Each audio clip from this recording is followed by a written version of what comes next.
Bien-aimés dans le Seigneur, c'est une joie pour moi encore aujourd'hui de vous retrouver autour de l'émission Je médite. Je vous salue dans le merveilleux nom de notre Seigneur Jésus. Nous allons aujourd'hui partager la parole dans cette émission, une parole qui nous fait du bien, où au travers de cette lecture, au travers de cette méditation, nous ne cessons d'apprendre des choses sur cette parole, sur ces Écritures, et elle permet, cette parole, de pouvoir nous construire dans notre vie en Christ, et elle nous permet de progresser, de persévérer dans les voies du Seigneur, bien sûr, et elle nous permet de réaliser de grandes choses dans le nom puissant de Jésus. Voilà pourquoi, sans ne plus tarder, je voudrais remettre ces instants entre les mains du Seigneur. Seigneur, Dieu de grâce, nous te disons merci.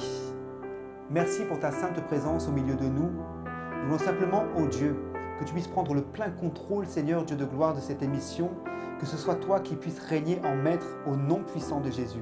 Seigneur, nous voulons, Seigneur, au travers de cette méditation, au travers de cette parole qui sera proclamée aujourd'hui, que ce message que tu auras pour ton peuple puisse être béni au nom puissant de Jésus. Je prie, Seigneur, pour mon frère, ma sœur, pour le renouvellement de l'intelligence, afin que nous puissions discerner le message que tu auras pour nous, Seigneur, pour ton peuple, pour l'édification de ton peuple, dans le nom puissant de Jésus. Seigneur, instruis-nous. Nous avons besoin d'acquérir la connaissance. Nous voulons simplement acquérir de la sagesse, de l'intelligence, afin que nous puissions sonder tes Écritures. Seigneur, ouvre notre intelligence, que ton Saint-Esprit nous aide à pouvoir comprendre le message que tu auras pour nous ce soir, et ce, dans le nom puissant de Jésus, pour ta seule et sainte gloire.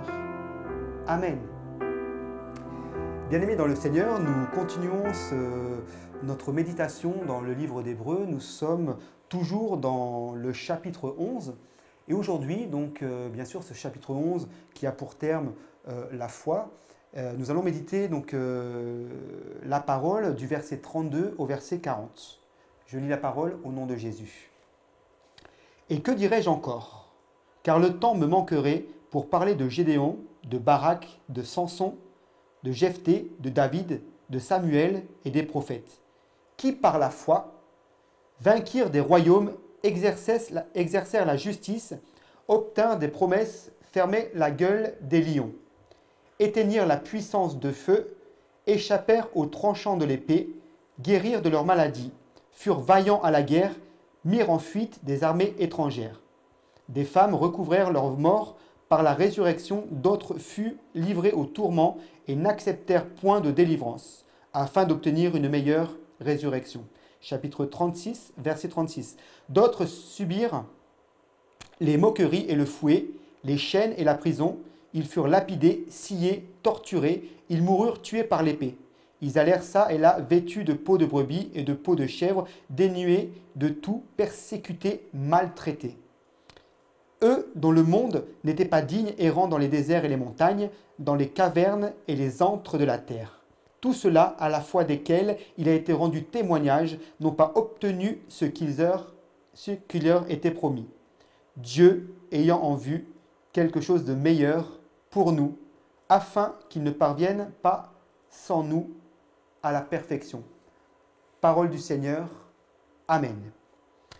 Bien-aimés dans le Seigneur, je voudrais donc nous avons lu donc le verset 32 à 40, une grande lecture, mais nous allons simplement partager cette méditation en deux points de vue que j'ai pu ressortir de cette lecture.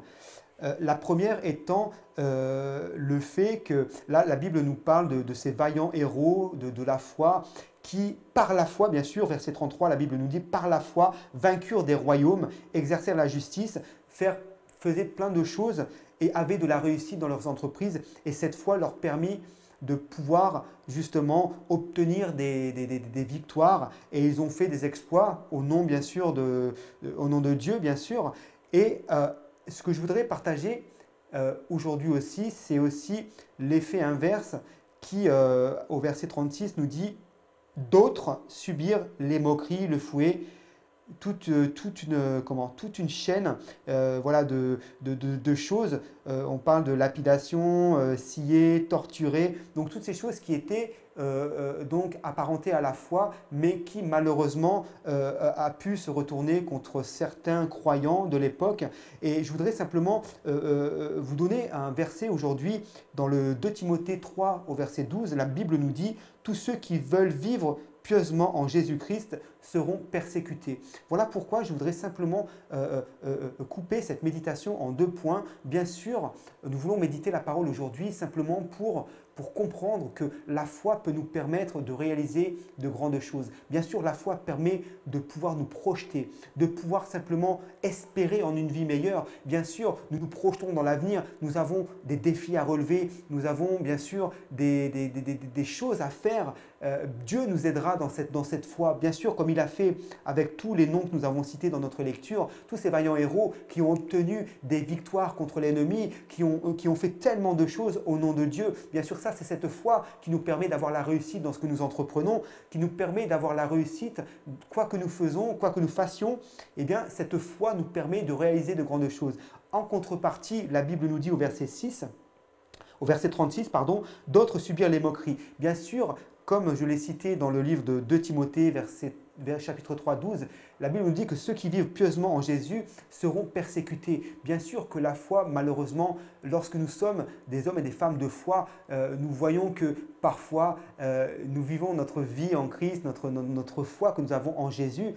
Eh bien, nous sommes attaqués de toutes parts. L'ennemi prend un malin plaisir à essayer de nous déstabiliser, à essayer de faire en sorte que la foi que nous avons mise en Jésus, eh bien, il essaye de nous mettre des bâtons dans les roues. Et c'est là où nous voyons effectivement que la Bible nous dit que lorsque nous avons une vie pieuse, c'est alors que nous serons persécutés. Voilà le dilemme en fait qui nous est révélé au travers de cette méditation du verset 32 au verset 40, à savoir que cette foi nous permet bien sûr d'avoir de la réussite. Lorsque nous entreprenons des choses, nous réaliserons des exploits au nom de Jésus, nous irons de victoire en victoire au nom de Jésus. En contrepartie, eh bien, cette foi que nous mettons en Jésus-Christ ne nous met pas à l'abri des attaques de l'ennemi qui essaiera de toute manière d'essayer de nous déstabiliser. Quoi que nous puissions croire, quoi que nous puissions espérer, eh bien, l'ennemi sera derrière de façon à pouvoir nous déstabiliser et de pouvoir nous permettre simplement de pouvoir peut-être rater des bénédictions et peut-être ne pas, je dirais, nous permettre de rentrer dans le couloir de notre destinée.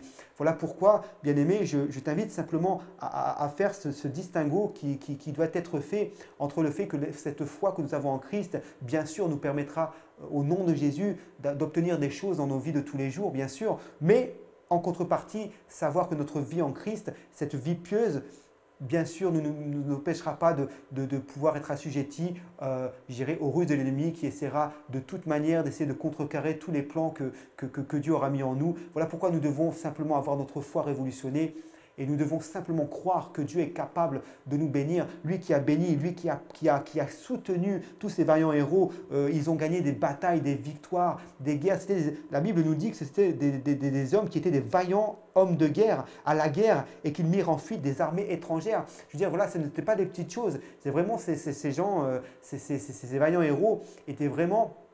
Donc des hommes de foi, et cette foi a permis qu'ils puissent réussir dans tous les plans et Dieu les a aidés au travers de leur foi. Mais en contrepartie, la Bible nous dit qu'au travers de cette foi de notre vie pieuse, malheureusement, eh bien, nous sommes assujettis aux attaques de l'ennemi et que notre vie pieuse, malheureusement, ne nous empêche pas d'être persécutés et d'être assujettis à toutes les ruses de l'ennemi. Voilà pourquoi, bien-aimés, nous allons prier ensemble au travers de cette parole afin que Dieu puisse nous éclairer et que nous puissions, bien sûr, d'un côté, avoir notre foi qui puisse nous permettre d'obtenir des victoires et de la réussite dans nos vies de tous les jours, et bien sûr que nous puissions nous renforcer afin que lorsque l'ennemi pourra venir essayer de nous déstabiliser, que cette foi puisse nous être, je dirais, renforcée afin que nous puissions faire face à toutes les attitudes de l'ennemi dans nos vies. Voilà pourquoi, bien-aimé, je t'invite à élever ta voix ensemble. Seigneur Dieu de grâce, merci pour ta parole, ô Dieu de gloire. Nous avons pu voir qu'au travers de cette parole que nous avons méditée, qu'au travers de la foi de tous ces vaillants héros qui ont été poussés par la foi, tu leur as permis de réaliser des exploits dans le nom puissant de Jésus. La Bible nous dit qu'ils ont été de vaillants hommes de guerre, qu'ils ont remporté des victoires, qu'ils ont fait repousser toute vague, toutes les armées ennemies, toutes les armées étrangères ont été mises sur les ténoirs parce que tu étais là, parce que tu as permis que leur foi puisse être une foi sans faille. Et cette foi leur a permis d'avoir de la réussite dans leurs entreprises. Voilà pourquoi je prie pour la foi d'un frère, la foi d'une sœur, que leur foi puisse être révolutionnée au travers de cette parole, dans le nom puissant de Jésus.